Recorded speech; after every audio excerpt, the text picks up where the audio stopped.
What's good? What's good? Yesterday in my video, I commented that there's a lot of, I believe, spiritual bypassing in the Rave EDM community.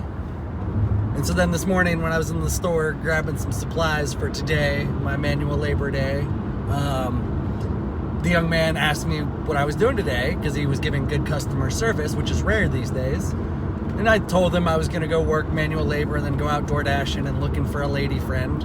Not in like a creepy way, but in a way that like I miss having a lady friend, and dudes and dudettes should have lady and male friends. And anyways, and he was like, yeah, man, I totally get it. And he said that he had recently been introduced to the rave culture scene, and he was like, man, there's tons of ladies there, but also there's just a lot of love, and it's really cool. And I thought that was a bit of a synchronicity that he had made that comment this morning after I had yesterday talked about my perception of the culture, the rave culture. And he's correct. I do know that there's a lot of love in that community because of there's a lot of reasons why there's a lot of love there. A lot of people are drawn to the community because that's what they're looking for, that sort of void in their life. And it is aided and or facilitated by, I think it's more so, we'll say facilitated by the drugs, which I had commented on.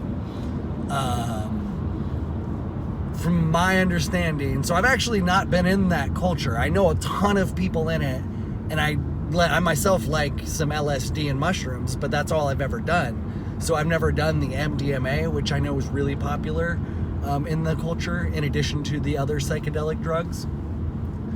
And from what I understand, MDMA is like a super happy, lovey drug.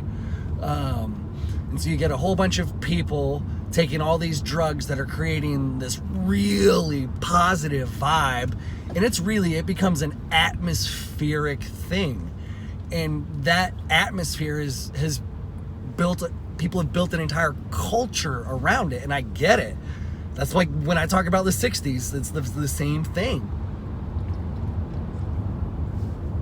However, I think there is too much of the drugs and too much of the avoiding reality that goes on within the culture and within the main players of the culture. And that's what I mean by spiritual bypassing. So there are a lot of these people who understand the power and potential of these medicines, but have taken it too far. The poison is in the dose.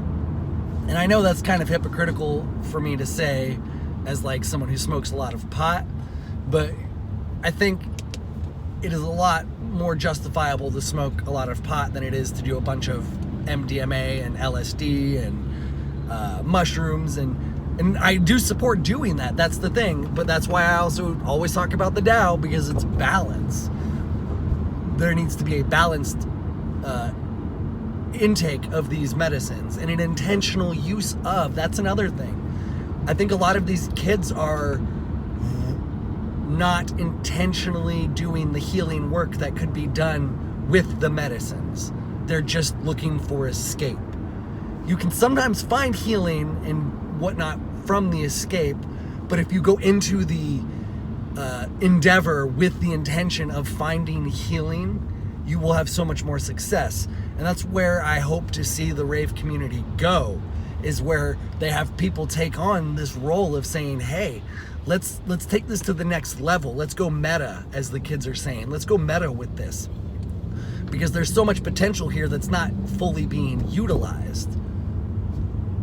However, this is where it gets a little tricky, because I think the rave community is heavily populated by champagne socialist types, and the types of kids who come from affluent backgrounds. And it may not be like heavily populated with so much as it's heavily being constructed with their support. And so there's a lot of these kids who are like social justice warrior types who come from families with money that have all this guilt. And so now they're this part of this scene. And so then they're helping other people become a part of this scene. And so they're using their experiences of sharing as a model for how the greater society should be built and constructed, which isn't necessarily bad, but they have become authoritarian, because I also think a lot of the rave community people just kind of by default align with the alphabet mafia or the LGBTQ community, which are, I believe, the primary useful idiots of our time. And it's a default position, because if you are just so full of love, you automatically want to accept propaganda that tells you you should love someone. And yes, you should love everyone. However, the way that this is all being weaponized is what I take issue with. And that's what I really wish people would understand, is that there is a weaponization of the culture wars. That's the point of the culture wars. It's to be a weapon. It is to be a weapon against the people.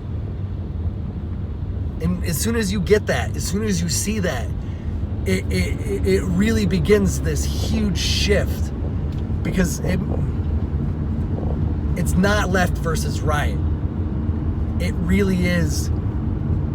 I don't even know how to classify it anymore, but I use the word the elites, the globalists, the ruling class, the oligarchs. I like that word because it like has a historical context. You can look back at time and see how oligarchy and monarchy has just kind of always been the way of the world, but it's not worked ever. So there's always this cycle of revolution and death and rebirth. And who knows, we may never get it right, but in honoring the cycle, it is clear we are at a time where death and rebirth needs to happen. We need to destroy what is today. And so that's why I mentioned yesterday that if we can get the rave and culture community on board with the conscious community, there's that is synergy, and that it would be, I think, maybe the beginning to more alliances, subcultural alliances. I identify as someone within the conscious community because I think it is the biggest umbrella of a community that welcomes truly everyone but like evildoers. That's like the one thing. And we're even welcome to have a conversation around what evil is. So we're not automatically going to exclude you as long as you don't, violate the non-aggression principle. And so I have friends in the rave community, and there's one in particular that I might send this video to just as like an olive branch, because we've butted heads on this topic and I've been less than delicate maybe, but that's just sometimes who I am. Because I do truly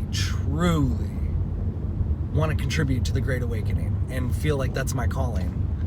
If I could make money doing that, that would be the dream! Because my body hurts! Sorry. I know, I just need to fucking do yoga, but it's hard when I'm at the dog park and people sexually harass you when you're stretching. True story, I'll make a video on that tomorrow. Moral of the story. Rave community, let's come together. Let's come together. Let's talk about communism versus capitalism. Let's talk about how we can dismantle the system together in an intentional way that truly serves and benefits everyone. That is my wish. That is my request. That is my goal in life. Please and thank you. Much love.